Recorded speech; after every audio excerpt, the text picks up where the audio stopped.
네, 국내 최초 온라인 IT 저자 직강 및 토크쇼에 오신 여러분을 환영합니다.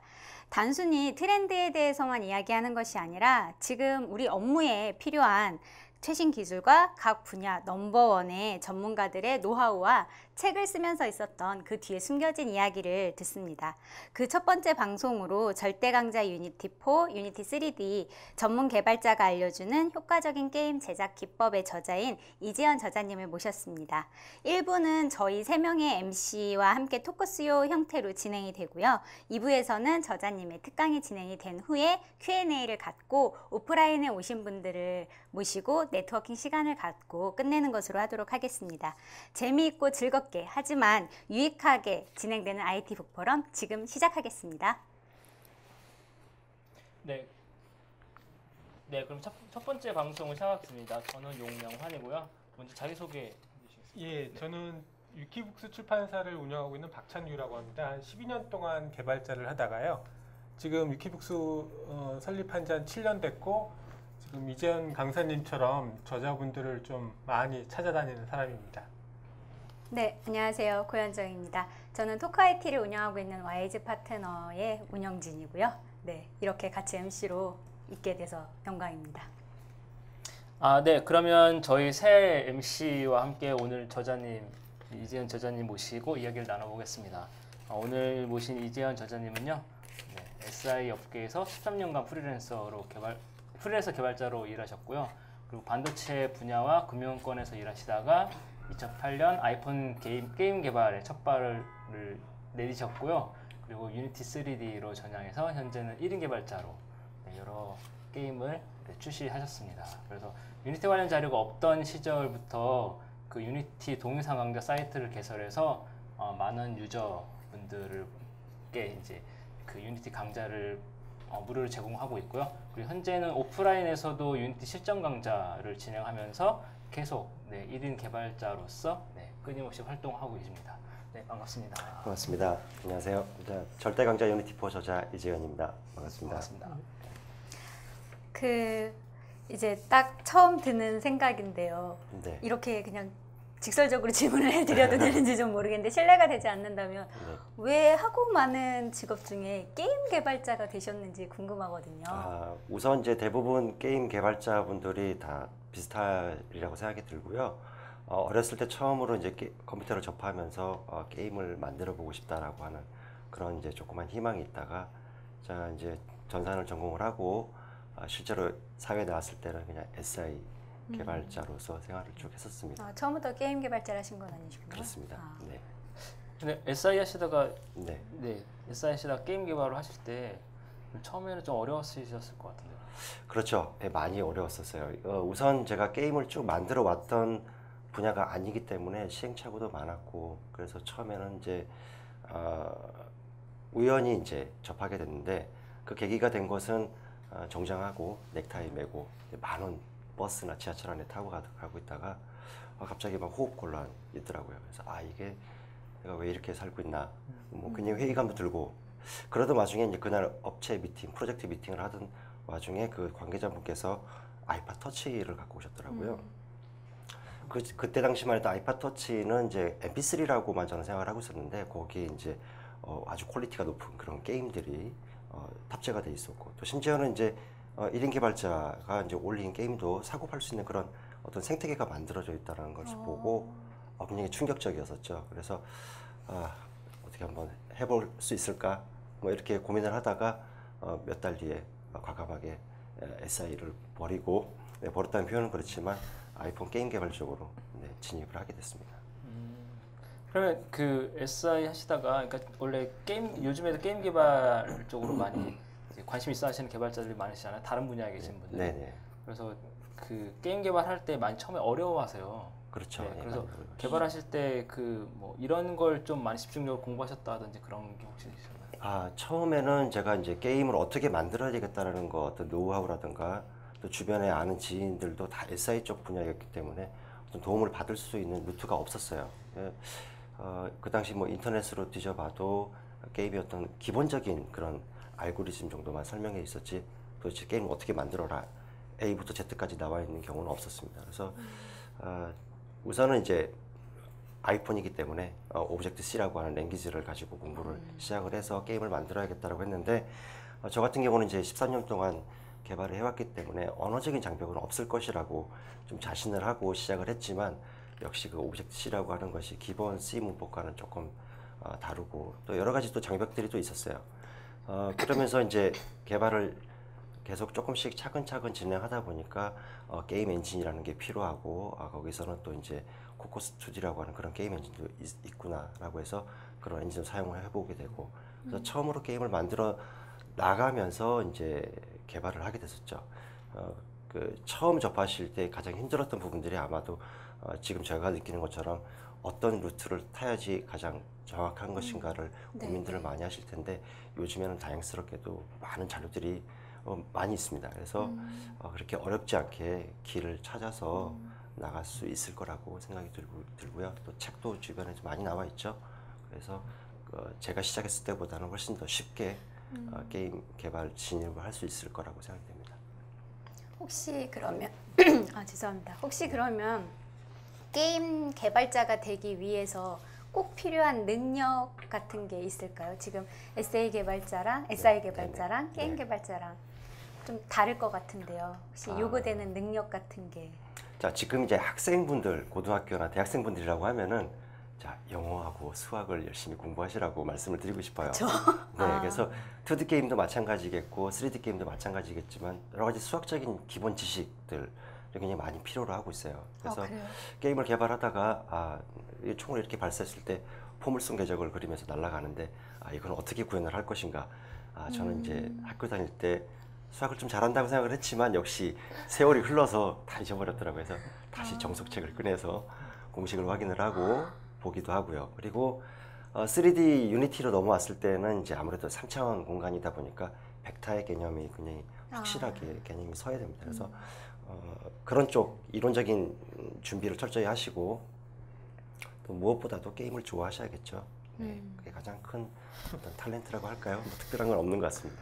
수학을 잘해야 된다라고 하면 굉장히 부담으로 그냥 게임만 좋아하면 될 줄 알았는데 수학까지. 단순히 뭐 삼각함수 정도, 네, 그 정도만 아시면 될 것 같아요. 근데 한 가지 궁금했는데요. 그 보통 요즘에는 게임 라이브러리들이 잘 나와서 어떤 예전처럼 그 연산을 다 직접 개발자가 다 하지 않고 어느 정도 라이브러리 쓰면 다 동작하는데 요즘 이제 그럼에도 불구하고 기본적인 수학 지식은 있어야 된다는 말씀이신 거잖아요. 네, 맞습니다.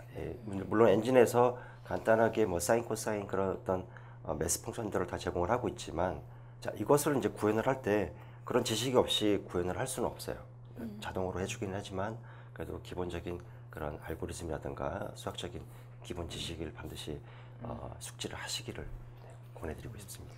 게임을 많이 해보는 게 게임 개발자에게 도움이 될까요, 혹시? 물론 도움이 되겠죠. 그렇지만 뭐 이제 게임 저널리스트처럼 모든 장르의 게임들을 다 해보고 해박한 지식을 갖고 있어야 되는 건 아닌 것 같고요.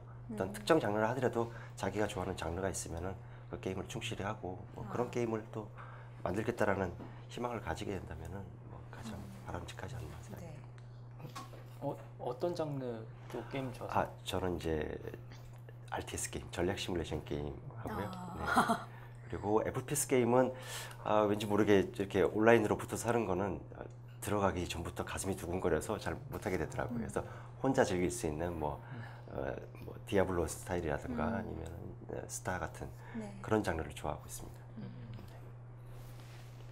질문 하나 하시죠. 예, 제가 한 1년 넘게 걸리셨잖아요. 굉장히 힘든 과정인데 끝나고 나서 굉장히 기분은 좋으실 것 같은데 앞으로도 계속 책을 쓰실 생각이 있는지? 네, 물론 책 쓸 생각은 있죠. 하지만 이제 제가 지금 대표님께서 말씀하셨듯이 집필기간이 굉장히 길었죠. 그래서 거의 근데 책의 한 70% 정도는 제가 스피드하게 작업했던 건 한 3개월 정도 마지막 70%로 완성을 한 것 같아요. 근데 그 와중에 이제 1년 동안 길어졌던 이유 중에 하나가 계속 뭐 오프라인 강의도 있었고 그러다 보니까 이제 죄송합니다. 그런 것 때문에 좀 많이 늘어졌는데 지금 우선은 이제 1차 책이 집필이 완료가 됐으니까 게임 개발을 조금 하고 한테 보셨다가 한번 진행을 하고 싶습니다. 앞으로도 계속 유니티 쪽으로 계속 하실 생각이신가요? 네, 그렇습니다. 유니티 엔진의 어떤 장점들이 많기 때문에 이제 앞으로도 계속 유니티 엔진을 발전 가지고 가능성에 대해서도 계속 유니티의 발전 가능성은 네, 굉장히 희망적으로 확신하시는. 보고 있고요. 네, 거의 확신하고 있습니다. 네. 조금 있으면 또 다음 책이 나오겠네요. 저야 뭐 아주 고맙죠. 네. 그럼 네. 네. 아, 이런 질문을 드려도 될지 모르겠는데 네. 자꾸 이런 질문만 하게 되는데 혹시 네. 그 SI 개발자와 게임 개발자 이렇게 있을 때 네. 돈은 좀 민감한 질문이죠. 네. 돈을 많이 버시는지. SI였을 때는 뭐 네, 어차피 제가 프리랜서 생활을 했기 때문에 네네. 수익은 많았지만 이제 1인 개발자로 넘어오면서 좀 이제 많이 못 벌고 있습니다. 그리고 좀 이제 1인 개발자의 성공 사례담을 보면은 아무래도 이제 국내 언론에서 조금 많이 부풀려져 있는 그런 것도 없지 않아 저는 있다고 막 생각이 수억씩 들고요. 버는 줄 알았거든요. 네. 저도 그렇게 됐으면 좋겠습니다. 네. 그 실제적으로 그 높은 순위에 랭킹 됐을 때도 있었잖아요. 네. 그때도 이렇게 수익 자체가 좀 만족할 만한 수익은 없었나요? 아, 만족에 애매하긴 하지만. 제가 그 첫 번째 게임 같은 경우는 단순한 퍼즐 게임이었는데 첫 게임이 이제 북미 지역은 아니고 유럽 쪽에서 좀 인기가 많았었어요. 그래서 머리를 쓰는 게임이다 보니까 아무래도 북미 쪽보다는 유럽 그리고 러시아, 프랑스 이쪽에서 반응이 좋아서 한 유료 한 22권 이상씩 올라갔었어요. 그럼 돈을 많이 벌지 않으셨나요? 근데 이제 그 당시에는 이제 2009년도 때는 이제 아무래도 아이폰이 미국에 많이 보급이 돼 있었기 때문에 이렇게 시장 자체가 미국 시장하고는 이제 파이가 작기 때문에 이렇게 많지는 않았지만 그래도 보름 정도에 제가 프리랜서로 했던 월급의 반 정도는 네, 그냥 들어왔었죠. 네. 근데 그 사이클이 되게 짧다라는 게 좀 단점인가요? 네, 생명이 조금 짧다라는 거. 그래서 스마트폰 게임 같은 경우는 보통 게임이 이제 생명력을 가지고 오랫동안 지속이 되면 좋겠지만 그렇지 않은 경우가 대부분이죠. 짧게 한번 하고 내려가고 하는 그런 사이클을 돌고 있는데 그 반면에 또 굉장히 롱런하고 있는 게임들도 많이 있습니다. 요즘에 특히 이제 2, 3년 전부터 붐이 됐던 SNS 게임류 같은 경우는 지금도 계속 롱런을 네. 하고 있죠. 그래서 뭐 그렇게 장기적으로 계속 인기를 얻는 게임이 있는 반면에 트렌드에 따라서 빨리빨리 이렇게 사이클 도는 게임들 한 두 가지 정도 분류가 있다고 보면 되겠습니다. 그 페이스북에 있는 캔디 크러쉬 같은 게임은 네, 저도 네. 게임을 안 하는 네. 스타일인데 한동안 빠져 있었거든요. 막 밤에 잠도 못 잘 정도로. 그런 게임 개발자 네, 같은 그런 게임 개발인 거죠? 맞습니다. 예, 동일한 게임인데 게임의 어떤 장르만 아. 다른 장르가 되겠죠. 네, 저는 별로 선호하지 않는 장르 중에 아, 하나입니다. 아 그러면 그 게임 개발하시는 분마다 아까 네. 그 FPS는 이제 네, FPS보다는 이제 RTS 게임을 좋아하신다고 했잖아요. 네, 네. 이제 그 개발자의 취향에 따라서 캐주얼 게임이 아무리 인기가 많더라도 네. 약간 상황에 따라서 아 이건 내가 안 하겠다 약간 네. 그런 게 작용하는 거죠. 그렇죠. 물론 이제 그런 경우는 저처럼 1인 개발자 하시는 분만 자기가 원하는 장르를 할 수가 있겠고 그렇지 않고 나머지 뭐 보통 일반 게임 개발자분들은 회사에 입사해서 개발을 하시는 분들이기 때문에 자기가 원치 않는 게임 장르도 개발해야 되는 그런 분들이 많으시겠죠. 네. 발전을 하면서 점점 네. 쉽게 개발을 할 수 있게 발전을 하겠죠. 유니티 3D가. 그렇죠. 지금도 그렇죠. 그렇다면 일반 기획자나 디자이너 분도 네. 그러니까 유니티에 필요한 C샵이나 자바스크립트 약간의 지식만 있으면 네. 지금 집필하신 책을 통해서 게임 개발자로 들어가실 수가 있는 건지 아니면 어느 정도의 사전 지식이 조금 필요한지 그러니까 지금 집필하신 책의 수준이랄까요? 그거를 한번 간단하게 좀 말씀해 주시겠어요? 네, 처음에 제가 집필을 할 때는 아주 초급자부터 타겟을 잡고 시작을 했는데 그러다 보면 이제 앞부분의 선행 작업이 좀 길게 서술이 돼야겠더라고요. 그래서 그거는 좀 맞지 않는 것 같아서 바로 이제 실전 게임 개발할 수 있는 프로세스대로 쭉 흘려서 진행을 했었습니다. 그렇게 하는데 지금 말씀하신 것처럼 뭐 디자이너 분이라든가 아니면 마케팅 기획하시던 분들도 어떤 그 C샵까지는 아니더라도 자바스크립트, 어떤 스크립트 문법 그런 프로그래밍 기본적인 개념만 이해를 하신다라고 하면은 크게 어렵지 않게 따라오실 수 있을 거라고 생각이 듭니다. 수학적인 지식도 물론 있어야 되는. 예, 있으면 좋습니다. 예, 있으면 좋은데 제가 그 부분은 제 책 부분에 보면은 이제 총알을 발사를 해서 반사되거나 아니면 어떤 이제 입사각하고 반사각 그런 부분들에서 굉장히 어려워하시는 부분들이 있는데 그걸 책에 서술을 해놨어요. 그런 부분. 말만 들어도 어려운데요. 네. 네. 그러면 그 게임 개발자로서의 어떤 전망 같은 걸 어떻게 혹시 보고 계십니까? 뭐 일반적으로 저희 국내 현실을 생각하면은 좀 비관적이죠. 네. 아무래도 여러 가지 국내 여건상 제재하는 부분들도 많이 있고 해서 또 그걸 떠나서 또 우선 박봉에 야근에 이제 굉장히 힘든 직업이라고 하는 인식들에 대해서 전부 다 공감을 하고 있는 상태인 것 같아요. 하지만 이제 외국 개발자 같은 경우 제가 유니티 코리아 직원분의 말씀을 빌리자면은 외국 컨퍼런스 모임 같은 데 가게 되면은 개발자가 부가 아니라 메인이 돼서 컨퍼런스 중앙에서 서로 어떤 아우라를 일으키는 정도로 극진히 대접을 받는 그런 풍토가 형성이 돼 있다는 얘기를 들었는데 국내 게임 개발자들도 이제 그런 대우를 받는 날이 올 것으로 희망적으로 생각을 해봅니다. 그러면 그 유니티 3D 말고요. 다른 엔진들이 되게 많잖아요. 코커스 네. 2D라든지. 많습니다. 그래서 그런 어떤 차이점들이 약간씩 있나요? 뭐 지금 상용화되어 있는 여러 툴들이 많이 있죠. 물론 제가 그 툴들을 다 써보진 않아서 정확히 차이점을 말씀드리긴 힘들겠지만 대표적으로 이제 널리 알고 계신 언리얼이라든가 뭐 크라이 엔진, 뭐 그리고 마말레이드 뭐 굉장히 많이 있죠. 하복 엔진도 있고. 자, 이제 그런 엔진들은 대부분 태생이 처음에 자체적으로 게임을 개발을 하다가 엔진으로 올라온 게임 엔진들이 대부분입니다. 그래서 지금 당장 유니티와 비교했을 때 그런 엔진들은 가격도 비싸겠지만 거의 트리플 A급의 고퀄리티의 비주얼을 낼 수 있는 그런 아주 고가의 엔진들이죠. 그래서 유니티하고는 분명히 오랜 시간 동안 기술력이 집적되어 있는 그런 엔진하고는 좀 차이가 있을 수밖에 없습니다. 하지만 유니티도 굉장히 빠른 피드백과 개발자들이 계속 엔진을 업그레이드하고 있기 때문에 최근 버전에서는 이제 어떤 그런 비주얼 퀄리티 부분이라든가 기술적인 부분에서 많이 근접했다라고 그런 평가를 받고 있어요. 그러면 유니티 장점을 꽂는다면 다른 어떤 기존의 좀 비싼 상용 엔진에 비해서 네. 상대적으로 저렴하고 네. 초보도 쉽게 그렇습니다. 접근할 수 있는 네. 접근성이 낮다, 네. 뭐 네. 진입 장벽이 낮다라는 네. 네. 장점으로 꼽을 수 있는 건가요? 네, 맞습니다. 우선 뭐 크게 세 가지 정도로 꼽을 수가 있겠는데 지금 말씀하셨듯이 우선 가격이 저렴하죠. 네, 그죠? 그리고 언리얼이라든가 그런 게임 엔진들은 1인 개발자라든가 학생들이 처음에는 접할 수가 없을 정도에 만져볼 수가 없었어요. 가격 때문에. 가격 때문에 그렇고 어떤 프리 버전이라든가 이런 부분을 접할 수가 기회가 없었기 때문에. 근데 이제 그런 부분들은 유니티가 이제 무료 버전, 트라이얼 버전이라든가 내놓게 되고 실제로 상용화한다 하더라도 굉장히 저렴한 가격이죠. 뭐 그 기존 게임 엔진에 비해서 상상할 수 없을 정도의 저렴한 가격. 자, 물론 이제 가격적인 측면을 떠나서 가격이 싸다고 해서 과연 이 퀄리티가 떨어지느냐 그건 또 아닙니다. 네, 그것도 아니고 가장 큰 장점은 하나의 소스로 여러 플랫폼에 이식을 할 수 있다는 것이 가장 큰 특징이라고 볼 수가 있겠죠.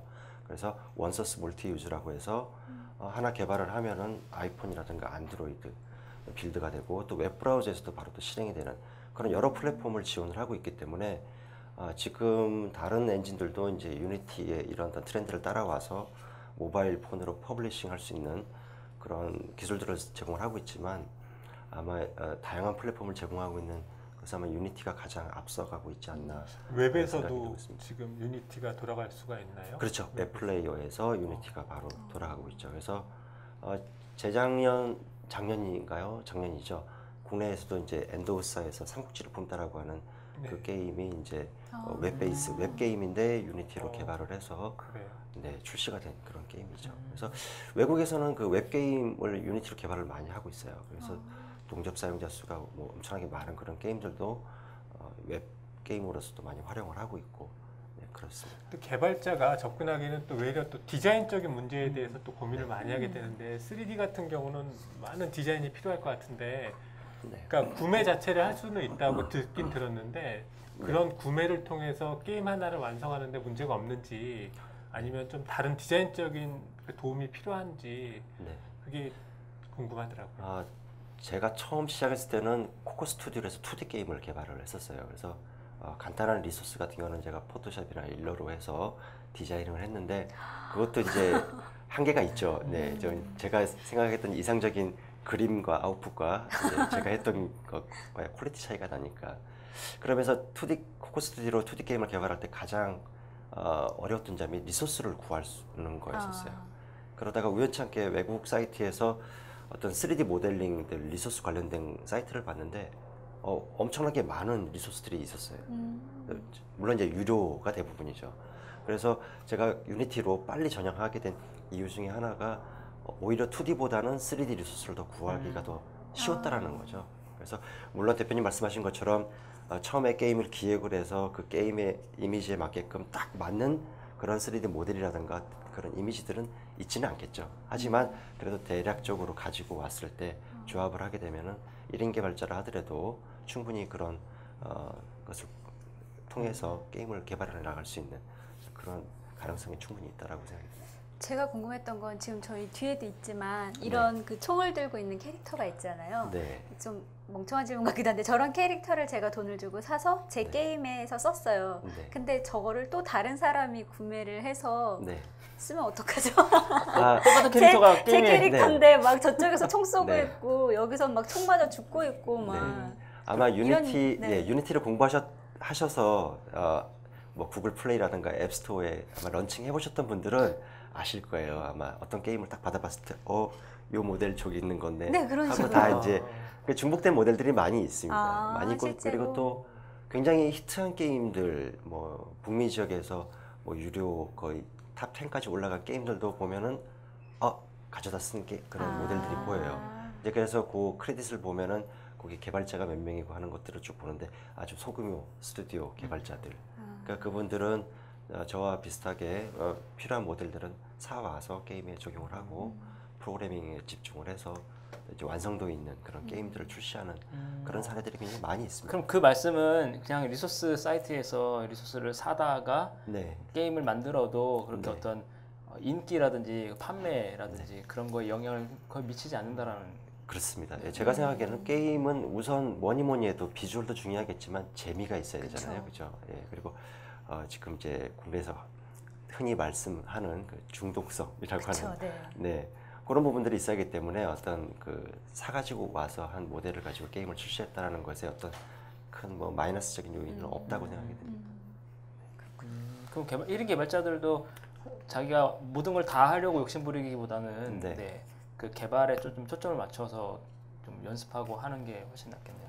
네, 저도 처음에는 나 혼자 먼저 다 할 수 있을 거야라고 생각을 하고 시작을 했지만 요즘 와서 느끼는 것은 게임 기획이 참 중요하다는 것을 다시 한번 느끼게 돼요. 그래서 기술력도 중요하고 이런 상황에서는 어떻게 이렇게 연출하면 좋겠다라는 그런 것도 좋지만은 처음부터 끝까지 유저들을 잡아둘 수 있는 게임의 어떤 기획력 그런 것들이 가장 중요하다는 생각입니다. 그러면 이 책 사실 그 쓰신 책은 이제 유니티 3D로 게임 개발하는 방법에 대해서 쓰신 거잖아요. 네, 맞습니다. 그러면 반대로 게임 기획을 어떻게 하셨는지는 책이 안 쓰여졌을 것 같거든요. 네, 그 부분은 없습니다. 네, 그래서 기획을 네. 사실 그 1인 개발자 입장에서는 기획 단계가 되게 큰 장벽으로 느낄 수 있거든요. 그래서 네. 기획을 처음에 어떻게 하셨는지. 처음에 기획은 이제 제 게임에서는 이제 좀비들이 많이 출연을 합니다.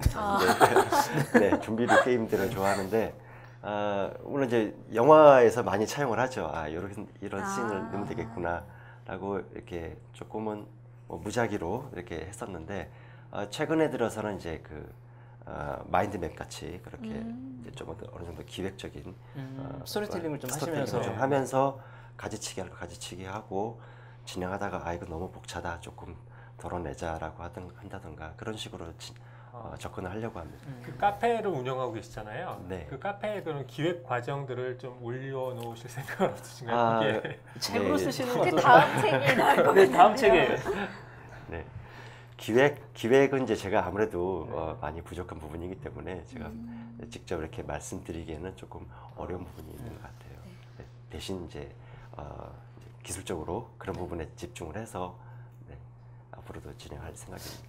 근데 뭐 그냥 제 의견은 다음 책이라도 이렇게 간단하게 한 장 분량이라도 개발자가 생각하는 기획적인 어떤 네. 과정들을 좀 네. 해주시면 사실 그 이후에 이제 게임 개발에 들어서려는 후배들한테 도움이 될 수 있다는 생각은 들거든요. 예, 의견을 적극하면서 다음 책의 숙제를만. 다음 책에서는 네. 한번 스토리텔링을 어떻게 네. 하는지, 기획을 어떻게 하는지 예. 네, 그런 부분 한번 검토를 해보도록 하겠습니다. 실질적으로 지금 스토리텔링 위주로 다루는 게임 책은 거의 없는 것 같아요. 네, 거의 맞습니다. 게임 프로그래밍이나 디자인 쪽으로만 집중하는 게임인 것 같고, 말씀하신 대로 윤용환님이 말씀하신 대로 처음에는 기획 자체를 내가 게임을 만들 수 있을지 없을지를 거기서 많이 고민을 하게 될 것 네. 같아요. 좋은 아이디어. 다음 주 기대하겠습니다. 네. 그러면 사실 이 책을 가장 잘 활용하는 방법은 어떨까? 우선 이제 제 책의 어떤 그 서술 방식은 네. 앞에 엔진의 어떤 다양한 기능들을 쭉 다 레퍼런스식으로 설명을 하고 게임을 만들어 보는 방식이 아니기 때문에 처음부터 끝까지 마지막 장까지 한 사이클 한번 쭉 가보시는 것이 중요하다고 쭉 생각합니다. 편안하게라도 읽어보시고 네, 읽어보시고 게임을 만들어 나가는 과정들을 해서 끝났을 때 그 아웃풋 퀄리티가 괜찮은 퀄리티의 게임이 나올 수가 있게끔 진행이 되기 때문에 어떤 필요한 부분만 이렇게 뽑아서 보시는 것보다는 하시는 것보다는 정독을 하시는 것을 권해드리겠습니다. 그러면 그 보통 이제 이런 개발서적 읽을 때 네. 실제로 코딩을 하면서 책을 읽는 경우도 있지만 그 책을 한번 쭉 읽고 다시 돌아가서 코딩을 하면서 할 수도 있잖아요. 네, 물론 네. 그렇게 할 수도 네네. 있죠. 근데 이 책을 코딩을 하지 않고 책만 봤을 때도 어느 정도 이해가 될 수 있을까요? 물론 이제 유니티를 처음 접하시는 분 말고 어느 중급 레벨 정도 보시면은 이제 제가 아까 말씀드렸듯이 어떤 특정 부분만 해서 볼 수도 있겠지만 지금 말씀하신 방식은 이제 처음에 쭉 다 읽고 다시 되돌아가서 처음부터 코딩을 하는 방식. 저는 좀 그렇게 안 봐왔기 때문에 책을 한번 다 보면은 네. 아직 끝났다. 그리고 책을 다 접는 스타일이라서 네. 그러실 독자분들이 많으실지는 그럼 아예 책을 이제 첫 장 펼치실 때 펼치시고. 같이 따라가면서 실습을 네, 하시면서 보시는 게 가장 효과적이다. 어차피 소스가 공개되어 있으니까 네. 같이 이렇게 따라가면서 보시는 데는 네. 문제가 없을 것 같아요. 네네. 그러면 이제 이 정도 마칠까요? 네. 네네네. 그러면 이야기 토크쇼는 이 정도로 마치고요. 이제 30분 동안 저자님 30분 정도. 네, 네, 특강을 저자님 하고 특강하고 그 다음에 Q&A 시간 가겠습니다. 그럼 네. 잠시 후에 뵙겠습니다. 1분 있다 시작하겠습니다. 네, 자 그럼 제가 준비한 자료를 가지고 절대강자 유니티 4가 어떻게 쓰여졌는지에 대해서 말씀을 드리고요. 자 보시도록 하겠습니다. 자 절대강자 유니티 4 시작하도록 하겠습니다. 자 제 책의 우선 가장 큰 특징인 어떤 서술 방식에 대해서 말씀을 드리도록 할게요. 첫 번째 그 기존의 유니티 서적들이 어떻게 서술이 되어 있는지에 대해서 한번 보시도록 하겠습니다. 자 보통의 유니티 서적들은 게임 이론들이라든가 C# 언어들 아니면 엔진의 어떤 특징들 그런 부분들에 대해서 게임 개발에 필요한 이론들을 처음부터 쭉 나열이 돼서 독자들에게 제공을 하고 있습니다. 그래서 이러한 기능들에 대해서 숙지를 다 하신 이후에 실제로 이제 게임 개발을 진행을 하는 방식으로 되어 있습니다. 하지만 이런 게임 이론들이라든가 C# 언어, 엔진 기능들에 대해서 유니티를 처음 접하시는 분들이 한 번에 다 100% 다 이해를 하시거나 숙지를 하실 수가 없겠죠. 그래서 게임 개발을 진행을 하다가 막히는 부분이 있으면 다시 되돌아가서 피드백에서 다시 공부를 하시고 다시 게임 개발로 넘어오는 이런 방식으로 돼 있었습니다. 그래서 어떤 게임을 개발해 나가는데 흐름이 끊어지는 것을 조금 개선해 보자라고 해서 절대강자 유니티 4에서는 이런 방식을 벗어나서 우선 게임 이론이라든가 게임 개발에 필요한 부분들, 게임을 개발을 해 나가면서 중간중간 필요한 기능들을 제시를 하면서 그 기술을 습득을 하고 게임 개발을 진행을 하게 되겠습니다. 그래서 다시 피드백에서 이론을 다시 본 후에 되돌아오는 그런 과정 없이 흐름대로 쭉 흘러가는 그런 과정으로 서술을 하고 집필을 하였습니다. 절대강자 유니티 4에서 우선 가장 게임 개발에서 기본이 되는 것이죠. 충돌 체크가 있습니다. 충돌 감지는 어떤 두 개의 물체가 충돌을 했을 때 어떻게 얘네들 검출해 내는지 게임 엔진에 대해서는 아주 기본적인 기능이 되겠습니다. 자, 그래서 객체 A와 객체 B가 있는데 서로 두 개가 딱 충돌을 했을 때 자, 발생하는 이벤트, 자, 콜백 함수라고 하죠. 자, 이런 콜백 함수들을 이제 유니티 엔진에서 호출해 주는데 자, 보시면은 제가 이제 on trigger enter라든가 on collision enter 자, 이런 식으로 보통 이제 enter, exit, stay 자, 이런 세 쌍의 콜백 함수들을 리턴을 해 줍니다. 자, 하지만 이렇게 충돌이 발생했을 때 콜되는 콜백 함수에 발생되는 경우의 수가 대단히 많이 있어요. 그래서 처음 유니티를 접하시는 분들은 충돌 체크에서 어떤 함수가 어떻게 호출되는지, 조건이 어떨 때 그렇게 되는지에 대해서는 자, 유니티 매뉴얼을 보시게 되면 자, 대단히 복잡한 매트릭스가 나오게 되겠어요. 그래서 이렇게 각각의 그 조건에 따라서 충돌 매트릭스가 있습니다. 자, 하지만 이제 제가 말씀드리고 하는 말씀은 이렇게 복잡한 매트릭스 부분은 다 이제 잊어버리시고 간단하게 생각하시면 될 것 같습니다. 그래서 충돌 감지 어떻게 하느냐? 자, 양쪽에 충돌하려고 하는 두 개의 물체는 반드시 컬라이더라고 하는 컴포넌트가 반드시 들어가 있어야 되겠고요. 그리고 이동하는 물체는 리짓 바디라고 하는 게 반드시 있어야 됩니다라고 말씀을 드리고 있습니다. 자, 저도 처음에는 그 컬리전 매트릭스를 가지고 자, 충돌이 일어날지 안 일어날지에 대해서 가지고 작업을 했었는데 어느 순간 작업을 하다 보니까 자, 요 두 가지 조건만 충족을 하시게 되면은 기본적으로 충돌 감지에 대한 부분들은 그렇게 어렵지 않게 진행할 수가 있습니다. 자, 그래서 책에서는 그 이 충돌 감지 조건에 대해서 제가 지금 말씀드린 두 가지 핵심 포인트에 대해서 이렇게 소개를 해드리고 있고요. 그리고 각각의 충돌 이벤트, 그리고 컬리전이라든가 트리거라든가 이런 용어에 대해서도 소개를 쉽게 설명을 드리고 있습니다. 자, 게임 개발할 때 기본 사항이 또 있습니다. 자, 우선 이제 발사체, 무기가 있어야겠죠. 그래서 보통 무기를 보통 구현할 때는 두 가지 방식으로 많이 구현을 하세요. 그래서 자, 지금 말씀드렸던 발사체 프로젝타일이라고 하는 방식과 그 다음에 레이캐스트라고 하는 두 가지 방식이 있습니다. 자, 발사체 방식은 지금 이제 이미지와 같이 실제로 물리적으로 총알 3D 모델이 날아가서 적에 타격을 입히고 데미지를 입히는 자, 이런 방식입니다. 보통 여러분들 슈팅 게임에 보면은 총알이 날아가서 적기를 격추시키는 그런 게임들을 많이 보셨을 텐데 아주 이제 전통적인 그런 방식이 되겠습니다. 자, 그래서 이제 제 책에서는 처음에는 이제 발사체 방식으로 총알을 만들어서 적을 타격을 입히는 시스템으로 설명을 드리고 자, 두 번째 방식이 있습니다. 레이캐스트 방식.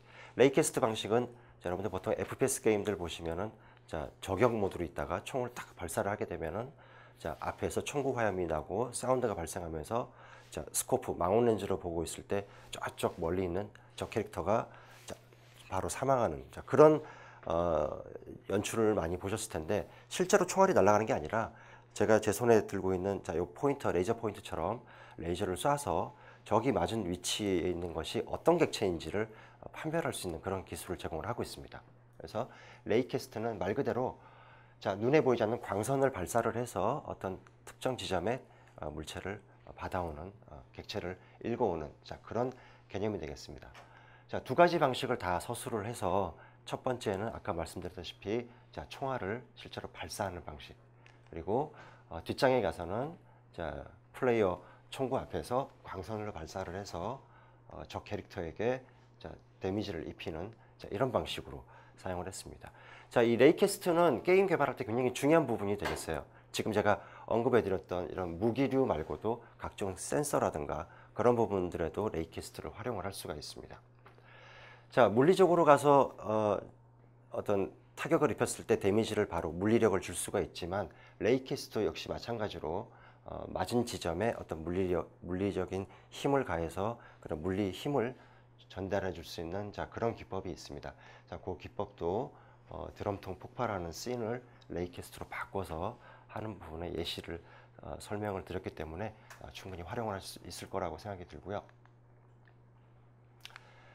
자, 네 번째로서는 자, 이름이 제가 영어를 많이 썼는데 NPC. 자, NPC는 이제 non-playable 캐릭터라고 해서 자, 게이머가 움직일 수 없는 그런 캐릭터들을 자, 통칭해서 NPC라고 호출을 부르죠. 그래서 어떤 몬스터라든가 적 캐릭터들 이런 것들을 다 통칭해서 NPC라고 합니다. 게임에 있어서 어떤 그 적 캐릭터를 어떻게 만들어낼 것인가가 요즘에 가장 큰 이제 개발자로서는 가장 머리가 아픈 일이 될 수가 있는데, 자, 그런 방식을 쉽게 할 수 있는 방식, 자, FSM이라고 해서 유한 상태 머신화를 시키는 것입니다. 자, 유한 상태 머신화라는 것은 어떤 저 캐릭터를 스테이지에 생성을 해놓게 되면은 자기가 알아서 개발자가 정해놓은 양식대로 주변 환경에 반응을 해서 움직이게끔 해주는, 자, 그런 프로그래밍 기법을 통칭해서 보통 FSM이라고 합니다. 자, 기존의 이제 유니티 서적에는 자, 저 캐릭터를 만들 때 보통 업데이트 문처럼 매 루프마다 도는 데서 자, 플레이어와 어느 정도 거리가 가까워졌는지 안 가까워졌는지를 판단을 해서 추적할 건지 말 건지, 자, 이렇게 단순하게 처리를 했었는데 보통 고급 기법에서는 FSM 방식을 많이 쓰고 있습니다. 자, 그래서 제 책에서는 자, FSM을 도입을 해서 실제로 고급 활용 기법이 되겠습니다. 자, 제가 이제 좀비 캐릭터를 자, 스테이지에다가 하나 생성을 하겠습니다. 생성한 이후에는 좀비 캐릭터가 자, 이제 순찰을 해야겠죠. 스테이지에서 어떤 특정 영역에서 순찰을 돌다가, 그리고 어떤 사람을 만났으면 추적을 시작을 합니다. 그리고 나서 공격을 하겠죠. 자, 그런데 사람이 가만히 있으면 안 되겠죠. 다시 어택을 해서 반격을 하겠습니다. 그래서 피격. 자, 이런 식으로 생성, 순찰, 추적, 공격, 피격. 자, 이렇게 흘러가는 이 하나하나의 단계를 스테이트라고 명칭을 합니다. 그래서 지금 말씀하셨듯이 Finite State Machine, 그래서 줄여서 FSM이라는 용어를 쓰고 있습니다. 자, 그래서 말 그대로 유한 상태 머신, 자, 무한하지 않고 생성이 있으면 사망이 있어야겠죠. 그래서 결국은 좀비가 죽으면서 이제 종료가 되는, 자, 이런 사이클을 가지고 있는 것을 만들게 되겠습니다. 자, 그래서 절대강자 유니티 4에서는 자, 지금 등장하는 캐릭터, 저 캐릭터는 이런 FSM 방식으로 해서 처리를 하고 있습니다. 자, FSM 방식은 아까도 잠깐 제가 언급해드렸지만 업데이트문에서 이렇게 매번 도는 방식보다는 자, 코루틴이라고 하는 개념이 있습니다. 유니티에서. 그래서 어떤 병렬 처리를 할 수 있는 그런 언어적인 기법이 있습니다. 그래서 코루틴을 두 개를 돌려서 하나는 자, 저 캐릭터의 상태를 계속 체크해주는 함수와, 그리고 그 상태에 따라서 어떻게 행동할 건지에 대한 그런 부분들을 정의해주는 두 가지 병렬 처리 루틴을 통해서 애니메이션과 그런 부분들을 모두 다 관리를 해주고 있습니다. 자, 유니티에서 유니티 4 4점대로 올라오면서 가장 이제 크게 인기를 얻었던 부분이 자, 메카님 애니메이션이라고 되어 있는데, 지금 보시다시피 이렇게 위즈빅 방식으로 스테이트를 정의를 할 수가 있습니다. 자, 이 스테이트는 자, 앞서 보셨던 어떤 저 캐릭터의 비헤이비어, 행동 양식을 정의하는 것은 아니고 단순히 애니메이션의 행동 양식을 정의하는 자, 그런 툴이 되겠지만, 자, 이 애니메이션 메카님과 그리고 앞서 코루틴으로 제작한 그 FSM 그 두 가지를 접목으로 하게 되면 굉장히 편리하게 FSM을 구현을 할 수 있는 자, 그런 특성이 있습니다. 자, 그래서 그런 편리하게 작업할 수 있는 특성에 맞게끔 자, 메카님을 도입을 해서 병렬 처리 루틴까지 도입을 해서 저 캐릭터의 행동 양식은 자, 이렇게 진행이 되겠습니다. 자, 앞서 말씀드렸듯이 어떤 저 캐릭터의 FSM도 중요하지만, 자, 이제 추적 로직, 자, 대단히 중요합니다. 추적 로직. 보통 게임에서 추적 로직은 보통 A에서 B 지점까지 이동하는 루틴인데, 아주 예전 방식은 단순하게 어떤 타겟을 딱 지정을 하게 되면 그 타겟으로 쳐다보게 되겠죠. 회전을 합니다. 회전을 하고 그 타겟을 향해서 무조건 직진하게끔 그렇게 코딩이 되어 있던 것이 아주 기초적인 추적 로직이 되겠습니다. 하지만 중간에 어떤 장애물이 있거나 했을 때는 자, 장애물을 회피해서 지나가야 되겠죠. 자, 근데 그럴 때 적용했던 알고리즘이 널리 사용되는 알고리즘이었죠. A-스타 패스파인딩이라고 해서 지금도 많이 쓰이고 있습니다. 그래서 A-스타 패스파인딩은 자, 바이너리 트리로 해서 어떤 스테이지 영역을 그리드로 잘게 이렇게 라인을 그어놓고 그 그리드 안에서 추적하려고 하는 대상체까지의 최단 거리를 자, 바이너리 트리로 계산해내는 굉장히 속도가 빠른 그런 추적 알고리즘이었습니다. 자, 유니티도 3.5 버전 이전에는 별도의 추적 루틴이 없었기 때문에, 추적 로직이 없었기 때문에 저도 역시 A-스타 패스파인딩, 자, 이 알고리즘을 차용해 와서 제 게임에 적용시켜서 개발을 했었습니다. 자, 하지만 이제 A-스타 패스파인딩도 어떤 이제 최적화시키지 않으면 사이즈가 늘어나고 최단거리를 계산해내는데 부하가 많이 걸리기 때문에 모바일 게임에서는 특히나 주의를 기울여서 작업을 했었던 그런 알고리즘이 되겠습니다. 자, 하지만 유니티 3.5 버전 이상으로 올라오면서 이제 새로운 추적 알고리즘이 도입이 됩니다. 그래서 내비게이션이라고 지금 돼 있는데, 제가 위에다가 썼죠. 메쉬 베이스드 내비게이션. 자, 메쉬 베이스드란 얘기는 3D 게임에서 모든 스테이지라든가 물체들은 3D 모델링 툴입니다. 그 3D 모델들이죠. 그 모델들에는 다 메쉬를 가지고 있습니다. 3차원 형상 정보죠. 그 정보를 분석을 해서 갈 수 있는 영역과 갈 수 없는 영역, 그 영역들을 미리 디자인 타임에서 베이크들을 해서 만들어 둘 수가 있겠죠. 그래서 굉장히 편리하게끔 작업을 하실 수가 있습니다. 자, 그래서 절대강자 유니티 4에서는 이 내비게이션을 이용을 해서 저 캐릭터가 플레이어를 어떻게 쫓아오는지에 대한 부분들, 그런 부분까지 언급을 하고 있습니다. 자, 지금 보시는 이제 페이지는 말 그대로 이렇게 파란색으로 보이는 영역이 실제로 내부 내비게이션으로 구워서 베이크를 한 영역이 되겠고요. 자, 드럼통 주변으로 이렇게 구멍이 뚫려져 있는 것처럼 보이는 부분들은 non-workable area라고 해서 지나갈 수 없는 그런 영역이 되겠습니다.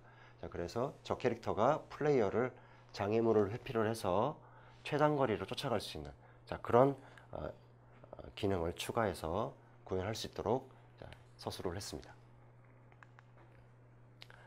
자, 다음에 보실 부분은 라이트 프로브. 자, 이 라이트 프로브는 여러분 이제 유니티를 조금 공부를 하셨던 분들은 다들 들어보셨을 거예요. 이 기능에 대해서. 하지만 이걸 어떻게 사용을 하는지, 실제 게임에서 어떻게 활용을 해야 되는지에 대한 정보가 아마 없으실 거예요. 극히 제약된 정보. 물론 이제 영문 매뉴얼에는 아주 자세하게 설명이 되어 있습니다. 하지만 얘를 어떻게 활용을 해야 되는지 정확한 자세한 내용들을 다루고 있는 책이 없었습니다. 자, 그래서 제가 가지고 있던 라이트 프로브 활용 기법을 책에다가 도입을 해서 라이트 프로브라고 하는 것을 언급을 했습니다.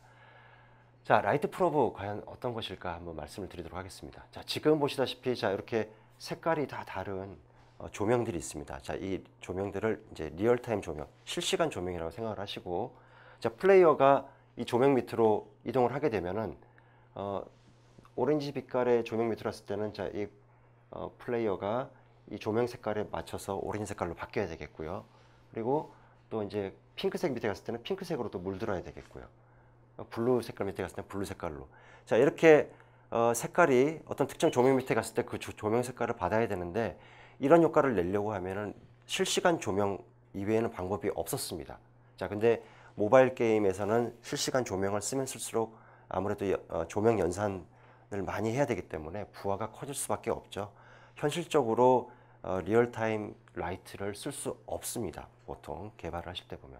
자, 그래서 이러한 비주얼 퀄리티를 높이게 하기 위해서 나온 개념이 라이트 프로브예요. 자, 라이트 프로브는 지금 각각의 조명들 주변에 동그란 이렇게 공 같은 것들이 나와 있죠. 자, 이런 것들을 라이트 프로브라고 하는데, 실제로 디자인 타임, 실제로 이제 개발을 하실 때 리얼타임 조명을 놓고 주변에 라이트 프로브를 배치를 하시고 베이크를 합니다. 자, 베이크를 한다는 얘기는 이 라이트 프로브 하나하나가 주변에 있는 광원들, 그 라이트의 정보들을 흡수를 해서 미리 데이터화를 시켜 놓는 것이 되겠죠. 그래서 게임을 실행을 하게 되면은 여기 있던 리얼타임 조명들은 실시간 조명 효과를 가지지 않고요. 여기 미리 베이크를 해뒀던 라이트 프로브가 조명의 역할을 대신해 주는 겁니다. 그래서 플레이어가 이 라이트 프로브 주변을 다닐 때 가장 가까이 있는 라이트 프로브 3개에서 그 미리 저장해뒀던 조명값들, 연산값들을 쏴줍니다. 그래서 리얼타임 조명의 효과를 볼 수 있도록 그렇게 되어 있습니다. 자, 그래서 책에서 이 라이트 프로브를 어떻게 활용해야 되는지, 어떻게 만드는지에 대해서 자세하게 설명을 하고 있어요. 유니티가 인터페이스가 굉장히 편리한 개발 툴이긴 하지만 라이트 프로브는 조금 까다롭습니다. 그래서 저도 책을 쓰면서 이거를 어떻게 화면 캡처를 뜨고 어디까지 설명을 해드려야 될지 굉장히 고민을 많았던 부분 중에 하나가 되겠어요. 하지만 저도 이제 최대한 그림을 좀 많이 넣었어요. 그림을 많이 넣어서 그림을 보시고 라이트 프로브를 하나씩 만들어 가면서 최종적으로 베이크들을 해서 실제적으로 지금 여기 보시는 여기 동그란 점들이 라이트 프로브예요.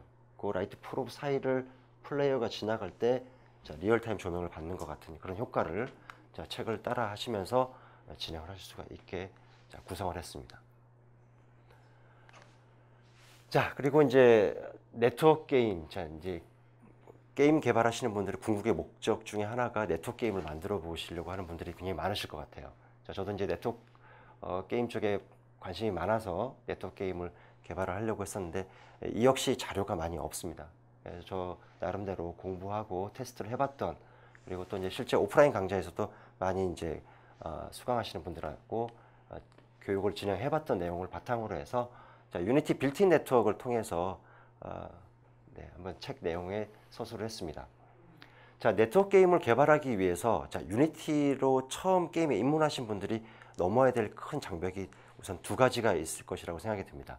첫 번째는 자, 네트워킹에 대한 구조에 대해서 어느 정도 이해도가 있으셔야 됩니다. 네트워크가 어떻게 구성되어 있고 망이 어떻게 연동되어 있고 그리고 뭐 파이어월이 뭔지 그리고 뭐 공유기 안쪽에 있는 뭐 IP가 유동 IP인지 고정 IP인지 여러 가지 그런 배경 지식들이 있어야 되는데 이런 지식들을 알고 있는 상태에서 네트워크 게임을 진입을 할 수가 있겠죠.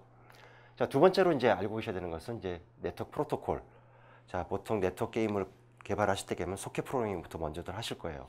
그래서 TCP/IP가 뭔지, UDP가 뭔지 각 프로토콜에 대한 특성도 다 파악을 하셔야 되고, 자, 그렇게 해서 공부를 많이 하셔서 네트워크 게임을 개발을 해야 되는데 사실 유니티에서 이런 것들을 다 모두 다 파악을 하고 네트워크 게임을 개발하기에는 좀 상당히 무리가 있죠. 그래서 유니티에서는 빌트인 네트워크 API가 탑재가 되어 있습니다.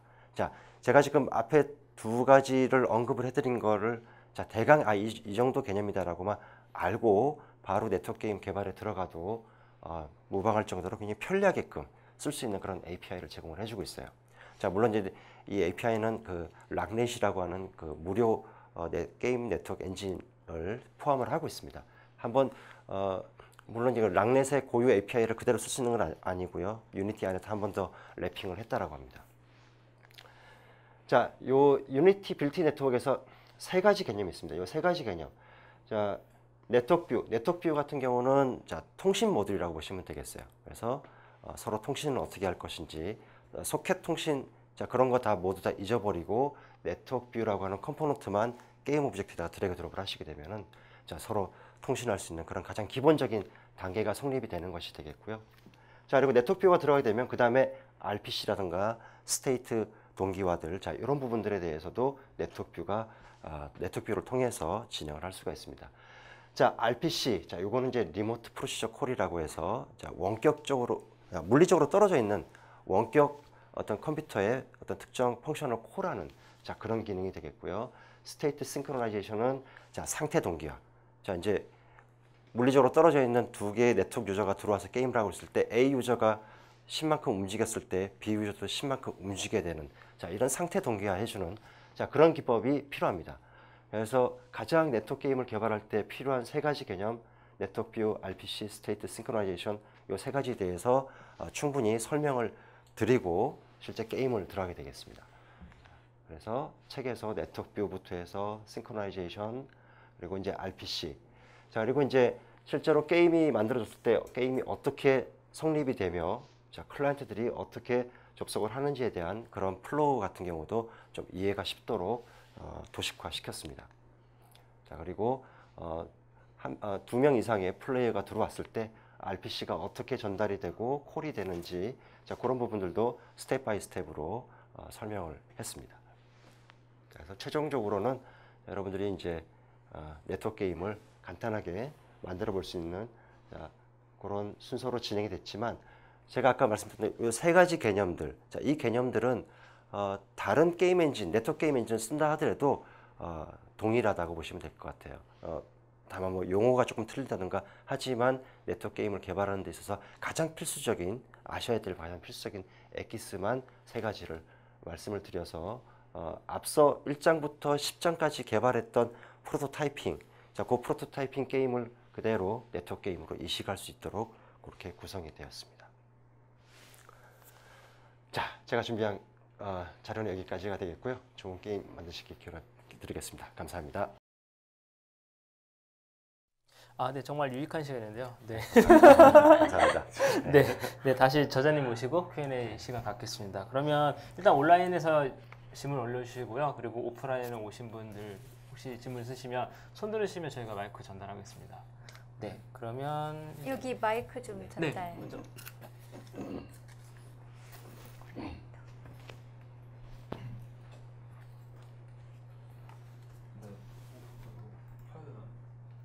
켜져 있습니다. 네네. 네. 그 안에 수록된 게임 제작 예시의 경우 네. 그 FPS 게임만 하나 만드는 게 들어있는 건가 아니면은 혹시 다른 퍼즐 게임이라던가 아니면은 다른 게임의 제작 예시도 같이 있는 건가요? 게임은 지금 FPS 게임은 아니고요. TPS 게임이 들어 있습니다. 그리고 지금 말씀하셨던 퍼즐류나 다른 게임 장르는 들어가 있지 않고요. TPS 게임. 네, 그렇습니다. 그럼 혹시 모르시는 분들도 계시니까 TPS 게임이 어떤 건지 좀 설명해 주세요. 예, TPS 게임은 뭐 서드 퍼슨 뭐 슈터라고 해서 3인칭 뭐 슈팅 게임이죠. 보통 FPS는 1인칭 시점의 게임이듯이 FPS 게임하고 TPS 게임 두 가지로 나눠지는데 제가 FPS 게임을 선택하지 않고 TPS 게임을 선택한 이유를 잠깐 설명을 드려도 될까요? 네. 자, FPS 게임은 이제 카메라 시야에서 사람의 시야에서 바라보기 때문에 어떤 주인공의 애니메이션이라든가 이런 부분들은 신경 쓸 필요가 없어요. 네트워크 게임이 아닌 이상. 그래서 오히려 TPS 게임보다는 난이도가 낮다라고 그러면 좀 그렇겠지만 조금 이제 TPS 게임은 주인공 캐릭터의 애니메이션이라든가 여러 가지 타격을 받았을 때 리액션이라든가 이런 부분까지 다 신경을 써야 되고 카메라 워킹도 신경을 써야 되는 부분들이 많기 때문에 FPS보다는 TPS 게임을 제가 주로 선호하는 이유 중에 하나가 그거가 되겠고요. 책에서도 막 그래서 처음에는 FPS 게임으로 하려다가 TPS 게임으로 하게 된 이유가 그런 이유가 되겠습니다. 그러면 TPS 게임을 뭐 알만한 거를 한번 예를 들어 주신다면? 뭐 많이 있죠. 지금 이제 서비스가 되고 있는지 모르겠지만 디젤이라고 하는 게임이 뭐 이제 2년 전에 나왔었고요. 그리고 모바일 게임에서는 뭐 그 섀도우건이라든가 뭐 그런 게임류 정도 그런 게임도 많이 있고요. 그리고 또 많이 있는데 잘 생각이 지금 나지 않는데 온라인에서도 지금 네. 질문이 들어왔는데요. 김현빈님 궁금한 게 있는데요. 스타크래프트처럼 유닛을 어택 땅 기능을 모바일 환경에서는 어떻게 구현을 하셨는지 무슨 말일까요? 네.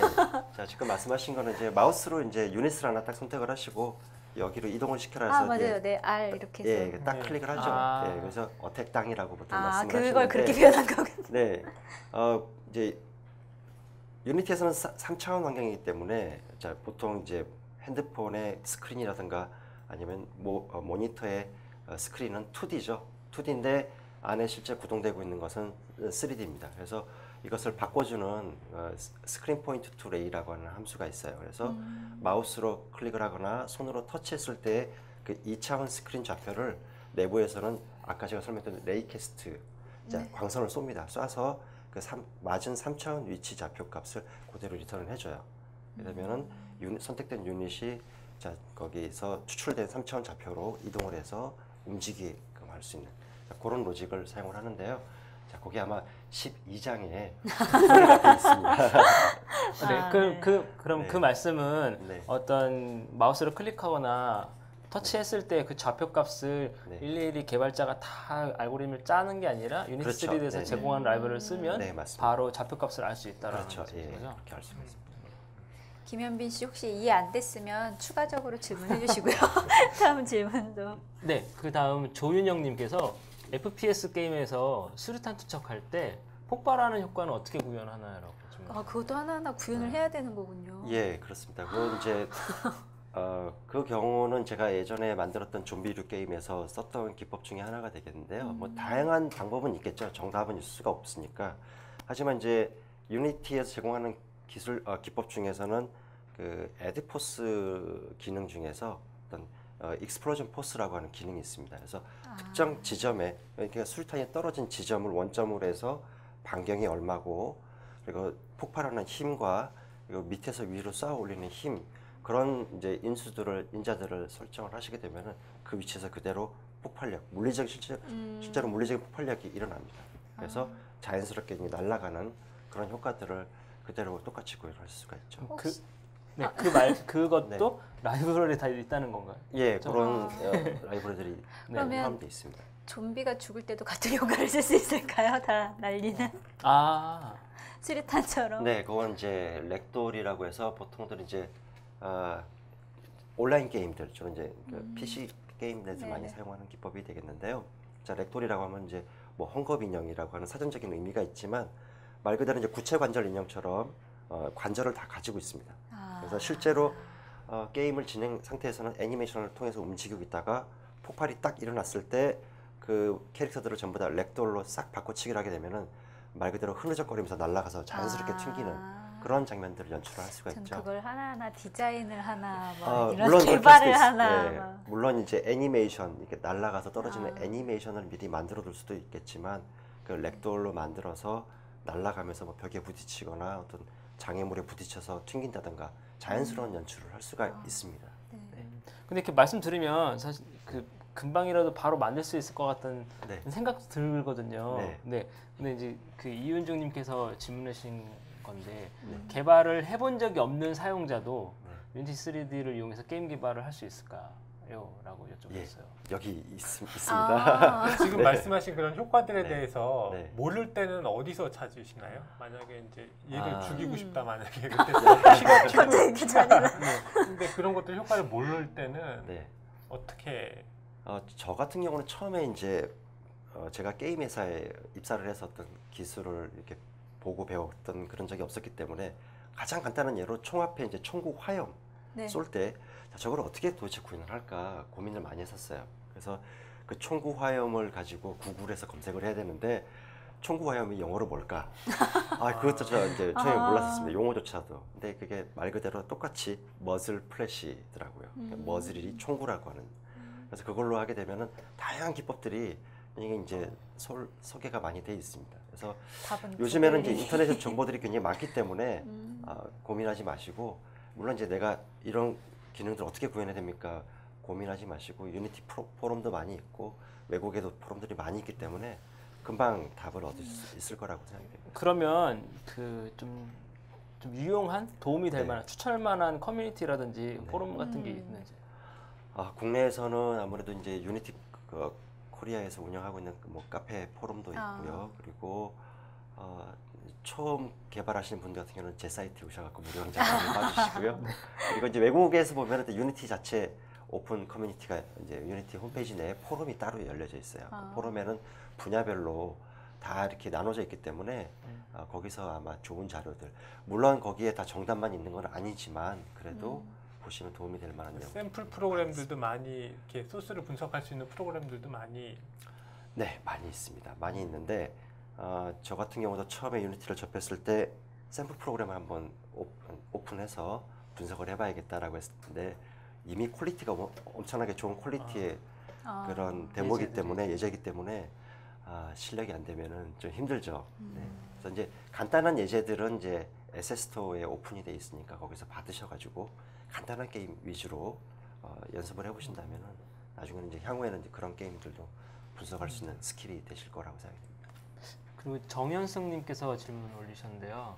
그 어웨이크하고 스타트 함수의 차이점은 무엇인지 그리고 그 함수가 어떨 때 쓰이는지 궁금하시다고. 이분은 좀 아시는 분인 것 같네요. 유니티를 이제 공부하신 분 같은데요. 자, 어웨이크하고 스타트 둘 다 이제 레퍼런스를 보시면은 이제 스크립트가 호출될 때 한 번만 발생하는 함수라고 표기가 되어 있습니다. 그런데 두 개는 차이점이 있어요.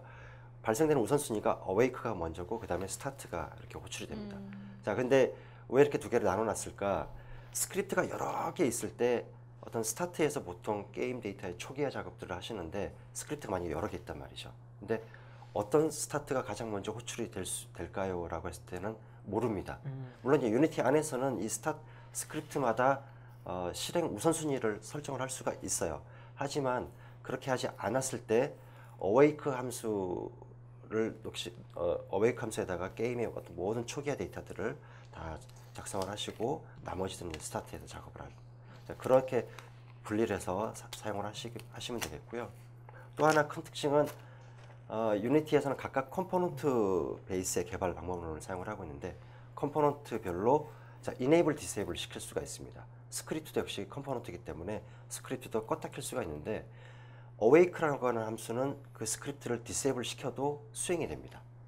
다만 스타트는 자, 그 disable 돼 있을 때는 이제 수행이 안 되는 그런 차이점이 있죠. 그래서 아마 초보자분께서는 disable 시켰다고 해서 내가 그럼 disable 시켰으니까 코딩이 수행이 안 되겠지라고 생각만 하고 계시는데 awake 함수는 disable 돼도 수행이 된다는 거. 처음에 많이 한번 오류에 빠지시면은 찾기 힘든 부분이 되겠습니다. 그리고 오신 분 혹시 질문 또 있으신가요? 네, 마이크 좀. 네.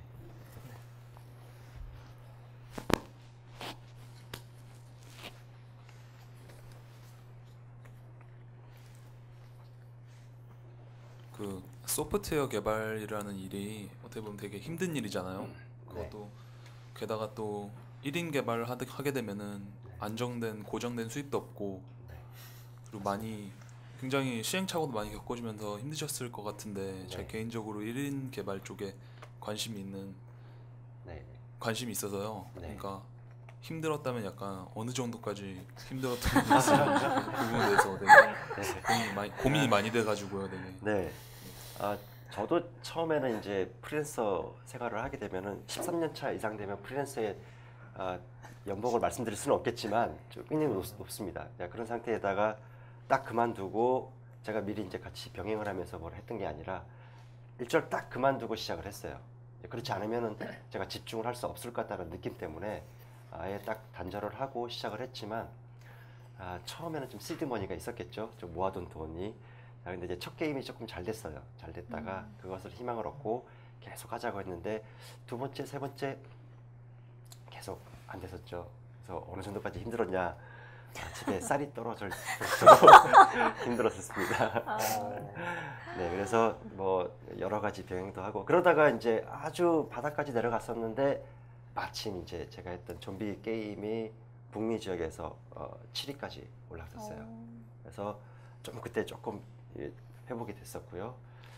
그러면서 이제 말씀하셨던 것처럼 오프라인 강의를 통해서 좀 어느 정도 수익은 지속을 하려고 하고 있습니다. 실제로 게임보다는 네. 강의를 통해서가 더 아직은 네, 그래서 지금 딜레마에 빠져 있습니다. 지금 빨리 이제 다시 게임 본업으로 들어가야 되는데, 그래서 지금 오프라인 강의는 조금 줄이고 책이 출간된 이후로 이제 지금은 이제 새 게임 개발을 이미 들어갔습니다. 그래서 프로토타이핑 제작을 하고 있고요. 그래서 지금 저처럼 1인 개발을 준비 중이신 분이시니까 말씀드리고 싶은 거는 딱 한 말씀 드리고 싶어요. 자, 시도를 하면은 1%의 가능성이라도 있지만 시도를 하지 않으시면은 가능성은 제로입니다. 저는 그 말씀을 드리고 싶습니다. 네. 정말 와닿는 말씀이시네요. 예. 네, 그러면 또 그 요즘 대세가 카카오톡 게임 해가지고 퍼즐 게임, 캐주얼류 게임 되게 다 뜨고 돈도 많이 벌잖아요. 네. 그런 쪽으로 개발하실 생각은 없으신지? 저는 이제 캐주얼류 게임을 지금 상태로서는 이제 만들 수가 없어요. 왜냐면 제가 따로 리소스를 이제 할 수 있는 부분이 디자이너 분이 따로 있으셔가지고 이렇게 할 수 있다라고 하면 하겠지만 제 스스로가 일단 캐주얼 게임 장르 쪽을 별로 안 좋아하기 때문에 저는 좀 하드코어한 장르 쪽으로 진행을 하려고 합니다. 그래서 아마 지금 만들고 있는 프로타입이 잘 돼서 물론 이제 카카오톡 그 플랫폼 시장에서 이런 어떤 19금 이상의 하드코어적인 게임이 자 심사가 통과될 수 있을지 없을지는 모르겠지만 또 제가 하고 싶은 게임류를 계속 진행을 할 그런 생각이 있습니다. 그 느낌이 예를 들면 발라드 부르던 가수가 갑자기 힙합 가수가 될 수 없는 그런 느낌일 것 같은 건가요? 네, 뭐 그럴 수도 있고요. 그래서 지금 이제 게임을 좋아하시는 분들은 아마 지금 이제 PC 플랫폼으로는 출시가 됐고 플스로는 아마 출시가 안 된 게임 타이탄폴이라는 게임 혹시 아실지 모르겠지만 그 게임 트레일 영상을 보고 이런 게임을 만들어야 돼. 다시 한번 마음을 잡고 그러고 있습니다. 지금 한 분이 온라인에서 애절하게 질문을 주셨는데요. 북미 7이면 대략 수입이 얼마나 되는지 밝혀주시면 안 되나요? 눈물을 흘리며 질문을 하셨습니다. 다시 한번 잘못 말씀드렸습니다. 북미 무료 7위. 아. 네. 네. 무료 7위. 네. 대신 광고 수익으로 해서 네, 무료 7위였는데 1다운로드 건수는 말씀드릴 수 있습니다. 1다운로드 건수가 6만 건. 미국에서만. 하루에요? 예, 1다운로드 건수. 미국에서만 6만에서 5만 다운로드가 되거든요. 7위에 딱 정점을 찍었을 때가 그 정도였어요. 그 7위가 얼마나 유지됐었나요? 오래 유지됐으면 참 좋았을 텐데요. 아. 오래 유지되지는 못했습니다. 한 10위권 내에서는 한 열흘 정도 머물러 있었던 것으로 기억이 돼요. 네. 그때 이후로는 아직 없습니다. 아 근데 그 좀비 게임도 네. 예상치 않게 북미에서 인기가 있었다는 말씀이신 거죠? 제가 좀비를 테마로 잡았던 이유 중에 하나가 북미하고 영국 쪽에서 굉장히 인기 있는 게임 장르 중에 하나예요. 그러니까 어떤 트렌드를 타지 않고 꾸준히 인기를 얻고 있는 게임류 중에 하나가 좀비물이기 때문에 제가 그 타겟을 잡고 게임을 주로 이제 그쪽으로 만들게 됐습니다. 그러면 그 대륙마다 네. 네, 나라마다 약간 특성이 네, 있죠. 특성이 네. 게임 좋아하는 특성이 있나요? 네. 그거를 좀 개발하신 분들이 알면 네. 약간 좀 타겟팅해서 만들 수 있을 것 같아요. 그렇죠. 예. 의외로 좀비물은 이제 북미 지역하고 영국 쪽에 좋아하신다고 말씀드렸는데 일본 쪽에서도 반응이 좋습니다. 일본 쪽은 캐주얼 게임 뭐 이렇게 아기자기한 그런 게임만 좋아할 거라고 많이 생각하시는데 네. 의외로 두 번째 시장이 일본이었어요. 일본에서도 많이 나갔었고요. 우리나라는 어떤 걸 좋아하나요?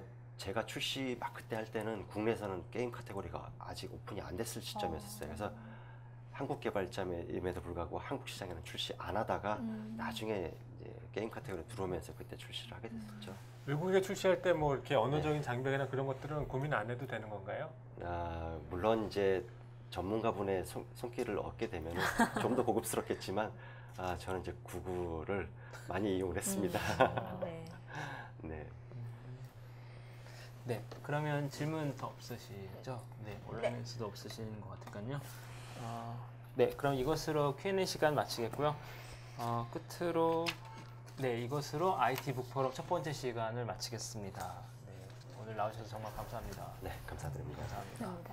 그 다음 방송 한번 안내를 좀 해주시죠. 네, 네. 다음 방송은 4월 8일 화요일입니다. 네, 네. 오실 분은 네, 이미 어비로 유명하신 분인데요. 반응형 웹디자인의 송민태 저자님을 모시고 네, 이야기 나눌 건데요. 네, 많은 참여 부탁드리고 그리고 네, 송태민님. 송태민님이요. 송태민님. 송태민 저자님 모시고 이야기 나누겠습니다. 그럼 오늘 감사드립니다. 네, 네. 감사합니다. 감사합니다. 감사합니다.